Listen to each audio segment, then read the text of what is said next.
Hello everyone, welcome to my YouTube channel. और आज मैं आपको बताने जा रही हूँ what is the best timing for studying. हम लोग अलग अलग टाइमिंग डिसाइड करते हैं। हर स्टूडेंट का अपना एक टाइमिंग होता है पढ़ने का। टॉपर्स का भी अपना टाइमिंग होता है पढ़ने का।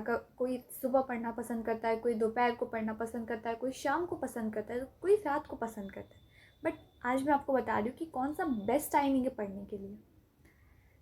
शुरुआत करते हैं मॉर्निंग टाइमिंग से। मॉर्निंग 4 बजे 4 AM to 7 AM is the best timing, क्योंकि साइंटिफिकली भी प्रूवन है कि मॉर्निंग में हमारा दिमाग बहुत अच्छी तरह से फ्रेश रहता है। तो हमें नए कॉन्सेप्ट्स और अच्छे, अगर आप नए कॉन्सेप्ट्स कर रहे हैं तो सुबह का टाइमिंग बहुत अच्छा है। बिकॉज सुबह के टाइमिंग में आप कोई भी चीज़ जल्दी लर्न कर सकते हैं। आपको कोई भी चीज़ जल्दी याद रह सकती है। कोई भी नई चीज़ जो आपने पहले वो नहीं पढ़ी और आपको वो चीज़ अभी करनी है, तो सुबह का टाइमिंग बेस्ट टाइमिंग है ना। अब नंबर 2, सेकंड टाइमिंग कौन सा हो सकता है। अब कोई अर्ली बर्ड नहीं है तो कोई बात नहीं, हम लोग सुबह तो उठते हैं, भले 7 बजे 8 बजे कोई भी टाइमिंग हो।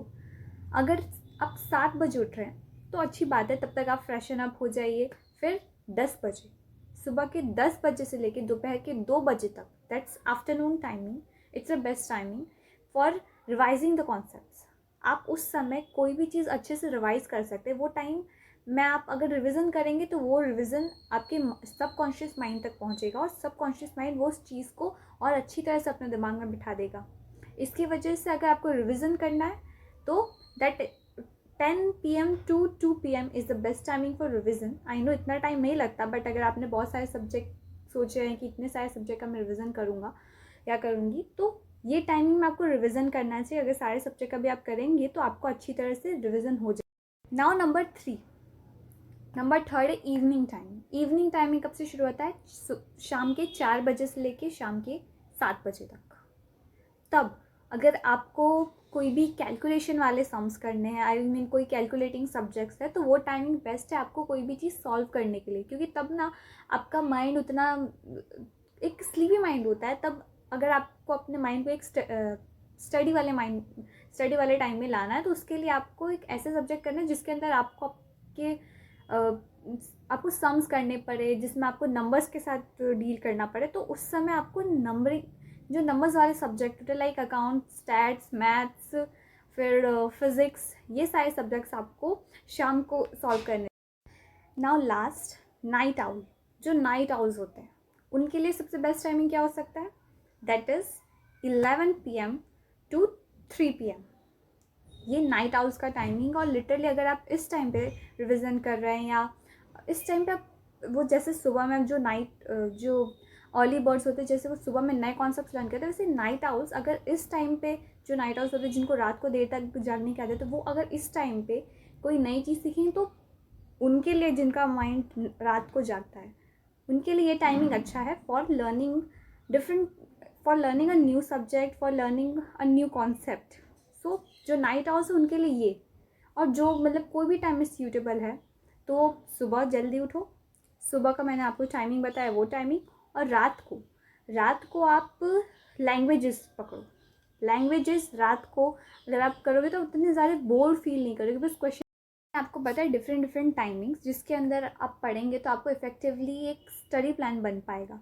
कोई अर्ली बर्ड होता है तो कोई नाइट आउल होता है, तो उनके लिए ये टाइमिंग्स है। जो नाइट आउल होता है वो नाइट के शेड्यूल को फॉलो करे, रात को नए कॉन्सेप्ट्स लर्न कर रहे और सुबह में लैंग्वेजेस कर रहे हैं। आप ऐसे ऑल्टरनेट भी कर सकते हैं। ये मैंने आपको बेस्ट टाइमिंग भी बताई और एक इफ़ेक्टिव स्टडी प्लान भी बताया, जिसमें आप अपने सब्जेक्ट्स को डिवाइड कर सकते हैं कि कब आपको कौन से सब्जेक्ट्स करने चाहिए, तो उसका कितने अच्छे तरह से आप उसको माइंड में स्टोर कर पाएंगे। ये मैंने आपको डिफरेंट टाइमिंग्स बताई। आपको जो सूटेबल लगे, जैसे सूटेबल लगे वो आप कीजिए। ये मैंने रिसर्च की, मैंने वो गूगल से पता किया कि कौन से बेस्ट टाइमिंग, बिकॉज मैं भी ये जानना चाहती थी कि कौन से बेस्ट टाइमिंग जिसमें अगर मैं पढ़ूँ तो इफेक्टिव स्टडी हो। तो ये डिफरेंट टाइमिंग्स स्लॉट्स निकाले। नाउ सेकेंड थिंग इज़ कितने आवर्स पढ़े। अब आवर्स, कोई 4 घंटे पढ़ता है तो भी उसको सब कुछ लर्न हो जाता है, कोई 8 घंटे पढ़ता है तो भी वो उतना अच्छी तरह से स्टोर नहीं कर पाता। डिफरेंस क्या है इन दोनों में? एक क्वालिटेटिव स्टडी करता है, एक क्वान्टिटेटिव स्टडी करता है। आई वुड रिकमेंड कि अगर आप क्वालिटेटिव स्टडी करें तो बहुत अच्छा है। क्वालिटेटिव स्टडी क्या हो सकता है, जब आप सारे डिस्ट्रैक्शन से दूर हो, एक फोकस। अगर आप, जैसे मैंने आपको पिछले वीडियोस में बताया, आपको चीज़ों को लर्न कैसे करना है, रिवाइज कैसे करना है, वो मैं आपको और वीडियोस बनाऊँगी, इसके अंदर बताऊँगी कि आप क्वालिटेटिव स्टडी भी कैसे कर सकते हैं। क्वालिटेटिव स्टडी करने के लिए स्टोरी, पिक्चर्स, वो सब ध्यान रखिए, ताकि आप कुछ कॉन्सेप्ट को अच्छी तरह से समझ सके।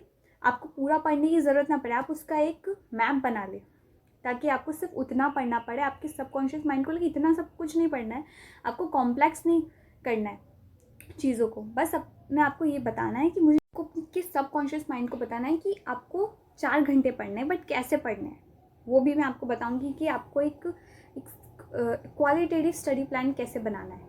अब किसी किसी का ब्रेन ऐसा भी होता है जो क्वालिटेटिव क्वांटिटेटिव दोनों में नहीं बैठ पाता है। कोई कोई ज़्यादा देर बैठता है तब भी उसको अच्छी तरह से लर्न होता है, तो उसमें उसका कोई फॉल्ट नहीं है। आप 8 घंटे पढ़े, नो प्रॉब्लम, बट 8 घंटे भी पढ़े तो वो क्वांटिटी में देखिए कि आप 8 घंटे पढ़े। आप ये देखिए कि आपने कितना पढ़ा है, आपने आज पूरे दिन में कितना, आपका जो शेड्यूल है आपने कितना पूरा किया है, आप वो देखो।